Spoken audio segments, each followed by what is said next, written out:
महाराष्ट्र में महानगर पालिका चुनाव के लिए प्रचार थम चुका है और अब बारी है वोटिंग की। लेकिन सियासी जंग अपने सबसे तीखे मोड़ पर पहुंच गई है। वोटिंग से ठीक पहले मराठी अस्मिता, इतिहास और मुंबई की पहचान को लेकर आरोप प्रत्यारोप ने चुनावी माहौल को और गर्मा दिया है। बीजेपी के प्रदेश अध्यक्ष रविंद्र चौहान ने उद्धव ठाकरे पर सीधा और तीखा हमला बोलते हुए संयुक्त महाराष्ट्र आंदोलन, 105 शहीदों और कांग्रेस की भूमिका को लेकर बड़े सवाल खड़े कर दिए हैं। बीजेपी का आरोप है कि मराठी मानुष के नाम पर राजनीति करने वाले पहले अपने इतिहास को भूल जाते हैं और आज कांग्रेस के साथ खड़े होकर वही बातें दोहरा रहे हैं जिनके खिलाफ कभी आंदोलन हुआ था। कोंकण के विकास से लेकर मराठी भाषा को अभिजात दर्जा दिलाने तक बीजेपी अपने काम गिना रही है और उद्धव ठाकरे से सीधा हिसाब मांग रही है। इसी सियासी घमासान के बीच राज ठाकरे की मनसे को बॉम्बे हाईकोर्ट से बड़ा झटका भी लगा है। बता दें कि निर्विरोध चुने गए उम्मीदवारों के खिलाफ दायर याचिका अदालत ने खारिज कर दी है, जिससे चुनावी बहस को नया मोड़ मिल गया है। दर्शकों, मतदान शुरू होने वाला है, लेकिन सवाल बड़ा है, क्या महाराष्ट्र की जनता भावनाओं और पहचान की राजनीति पर फैसला करेगी या विकास और कामकाज के दावों पर? इन्हीं तमाम सवालों के साथ शुरू करते हैं दर्शकों आज की हमारी बड़ी बहस और ये खास रिपोर्ट। दर्शकों, आपको बता दें कि महाराष्ट्र में महानगर पालिका चुनाव के लिए प्रचार का शोर थम चुका है और वोटिंग का दिन भी आ गया है, लेकिन सियासी आरोप प्रत्यारोप का ताप चरम पर है। मतदान से ठीक पहले बीजेपी और उद्धव ठाकरे गुट के बीच मराठी अस्मिता, इतिहास और मुंबई की पहचान को लेकर सीधी टक्कर देखने को मिल रही है।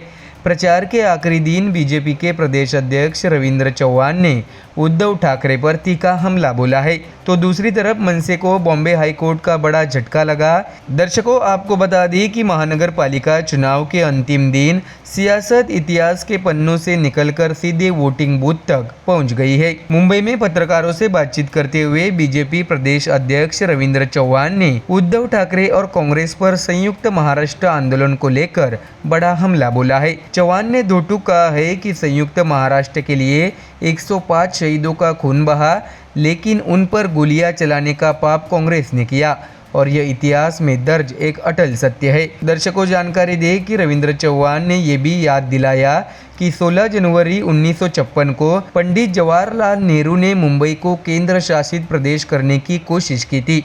उसी फैसले के विरोध और मराठी मानुष के न्याय संगत अधिकारों की लड़ाई से प्रेरित होकर बालासाहेब ठाकरे ने शिवसेना की स्थापना की थी। चौहान के मुताबिक मराठी मानुष के नाम पर राजनीति करने वालों को पहले अपने इतिहास में झांकने की जरूरत है। तो वही दर्शकों, इसके साथ ही बीजेपी प्रदेश अध्यक्ष ने उद्धव ठाकरे गुट पर तंज कसते हुए ये भी कहा है कि यूबीटी के नेता जानबूझकर यह भूल जाते हैं कि संयुक्त महाराष्ट्र आंदोलनकारियों पर गोलीबारी के वक्त राज्य में भी कांग्रेस की सरकार थी और केंद्र में भी कांग्रेस की सत्ता थी।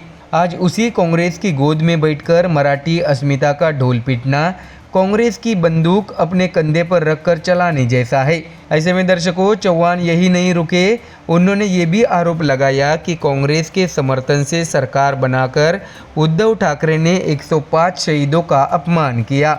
उनके मुताबिक सत्ता की राजनीति के लिए कांग्रेस से हाथ मिलाते वक्त उद्धव ठाकरे को मराठी अस्मिता का सुविधाजनक विस्मरण हो गया, जिसे महाराष्ट्र की जनता ने साफ देखा है।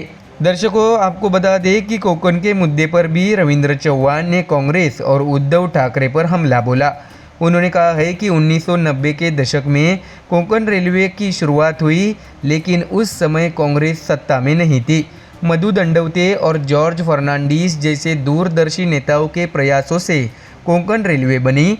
2014 के बाद कोंकण रेलवे के स्टेशनों और आसपास के इलाकों का कायाकल्प बीजेपी सरकार के कार्यकाल में हुआ। चौहान का आरोप है कि कांग्रेस ने कोंकण के लिए कुछ नहीं किया, लेकिन उसी कांग्रेस की बैसाखियों के सहारे उद्धव ठाकरे मुख्यमंत्री बने। इसके साथ ही यूबीटी और मनसे के मराठी हितैषी होने के दावे पर सवाल उठाते हुए रविंद्र चौहान ने कहा है कि ये दोनों दल बाकी पार्टियों से ज़्यादा मराठी हितैषी कैसे हो गए। उन्होंने दावा किया कि बीजेपी में अमराठी भाषी सिर्फ भाषा के आधार पर नहीं, बल्कि नेतृत्व, विचारधारा और भविष्य देख कर आते हैं। बीजेपी ने मराठी भाषा, संस्कृति और मराठी मानुष के लिए ठोस काम किया है। तो वही दर्शकों, मराठी भाषा को अभिजात भाषा का दर्जा मिलने का श्रेय देते हुए चौहान ने कहा है कि देवेंद्र फडणवीस और बीजेपी नेताओं के लगातार प्रयासों से माय मराठी को यह सम्मान मिला है, इसे नकारा नहीं जा सकता। तो वही इसके साथ ही मुंबई की बीडीडी चाल का जिक्र करते हुए चौहान ने कहा है कि वहां रहने वाले मराठी परिवारों को उनका हक का घर देवेंद्र फडणवीस सरकार की पहल से मिला। उन्होंने आरोप लगाया कि चुनाव आते ही उद्धव ठाकरे को मराठी मानुष की याद आती है, वरना 5 साल तक वे मराठी शब्द भी भूल जाते हैं। ठेके देते समय परप्रांतीय ठेकेदारों को प्राथमिकता दी जाती है, लेकिन मराठी मानुष के लिए पिछले 30 सालों में क्या किया गया, इसका जवाब सार्वजनिक रूप से देने की चुनौती भी चौहान ने ठाकरे को दे डाली। ऐसे में मराठी संस्कृति पर बोलते हुए रविंद्र चौहान ने यह भी कहा है कि गुड़ी पड़वा की भव्य हिंदू नववर्ष शोभा यात्रा जो आज पूरे देश में पहचानी जाती है, उसकी शुरुआत डोंबिवली के संघ बीजेपी कार्यकर्ताओं ने की थी। यह आज पूरे महाराष्ट्र के लिए प्रेरणा बन चुकी है।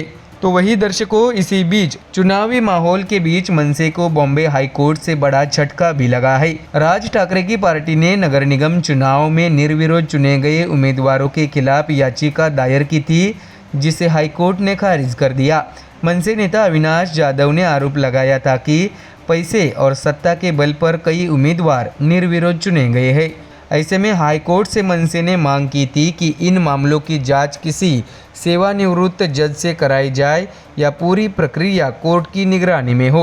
इसके साथ ही जांच पूरी होने तक विजेता घोषित न किए जाए, लेकिन कोर्ट ने याचिका पर सुनवाई से इनकार कर दिया। ऐसे में दर्शकों, बताया जा रहा है कि महाराष्ट्र के महानगर पालिका चुनाव के करीब 67 उम्मीदवार निर्विरोध चुने गए हैं, जिनमें बड़ी संख्या सत्ता पक्ष से जुड़ी बताई जा रही है।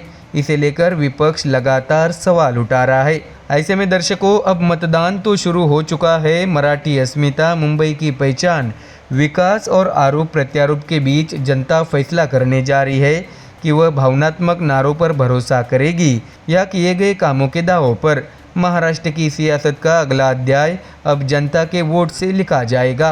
तो दर्शकों, फिलहाल इस खबर में इतना ही। देश और दुनिया की बाकी और खबरें जानने के लिए जुड़े रहिए हमारे चैनल MDR न्यूज़ के साथ। धन्यवाद।